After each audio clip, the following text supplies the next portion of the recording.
আসসালামু আলাইকুম প্রিয় দর্শক। আওয়ামী লীগ রাজনীতি করে ক্ষমতার যাওয়ার জন্য, যেভাবে হোক ক্ষমতা যাওয়ার জন্য রাজনীতি করে, এবং বিএনপিও রাজনীতি করে ক্ষমতা যাওয়ার জন্য। কিন্তু দুই দলের ভিতরে একটা পার্থক্য আছে কিছুটা, আমি মনে করি। যেরকম আওয়ামী লীগ হলো হিন্দুপন্থী বা ইন্ডিয়াপন্থী, হিন্দুদের অগ্রগতির বেশি দেয়, এইটা প্লাস পয়েন্ট। আর এখানে বিএনপি হলো রাজনীতি করে ক্ষমতা যাওয়ার জন্য। কিন্তু এখানে পার্থক্যটা কি, বিএনপির সঙ্গে ইসলামী দল আছে, বা প্রেসিডেন্ট জিয়াউর রহমান ছিলেন ইসলামী মাইন্ডের, বা তারেক জিয়াও ইসলামী মাইন্ডের আছে।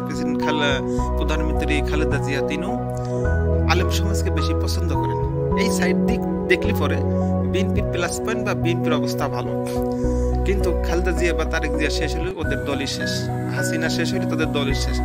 এখানে বাংলাদেশ জামাতে ইসলামের সবচাইতে পপুলার একটা দল। তার কারণ এই জামাতের অসংখ্য নেতাকর্মীকে ফাঁসি দিয়েছে, 5 থেকে 6 জন, আর অসংখ্য নেতাকর্মীকে গুলি করে হত্যা করছে এই হাসিনা। আল্লামা দেলার হোসেন সাইদিকে ফাঁসি দেওয়ার রায় দেওয়ার পরও একদিন 184 জন ছাত্র শিবিরকে গুলি করে হত্যা করছে এই ফেসিবাদী হাসিনা।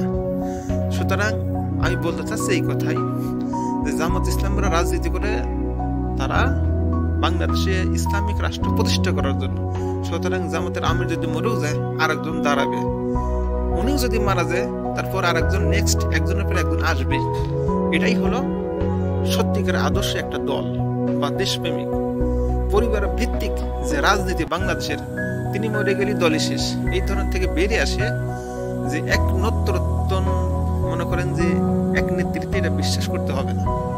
কারণ সর্বপ্রথম আপনাকে দেখতে হবে আপনি একজন মুমিন, আপনি একজন মুসলিম। শেষ হয়ে রাষ্ট্র স্বার্থ রেখেই আপনাকে বিভিন্ন ধরনের চুক্তি করতে হবে। আপনি স্বার্থের দিকে না তাকিয়ে যদি আপনি চুক্তি করেন, তাহলে এটা দেশ বিদ্রোহী। সুতরাং হাসিনা এই পর্যন্ত যত চুক্তি মোদির সঙ্গে করছে, একটাও প্রকাশ্যে আসেনি, সম্পূর্ণ এগুলো ধোঁকা পাচ্ছিল। আজকে ভারত এশিয়া থেকে তারা বিচ্ছিন্ন, বন্ধুবিহীন ভারত। কারণ কি, ভারতের পলিসি হচ্ছে খারাপ, ওদের পলিসি খারাপ, পররাষ্ট্র নীতি ভালো না, বিধায় আজকে তাদের বন্ধুহীন ভারত। জাপানের পররাষ্ট্র নীতি ভালো, চায়নার পররাষ্ট্র নীতি ভালো, সারা বিশ্বের সাথে যোগাযোগ। তাহলে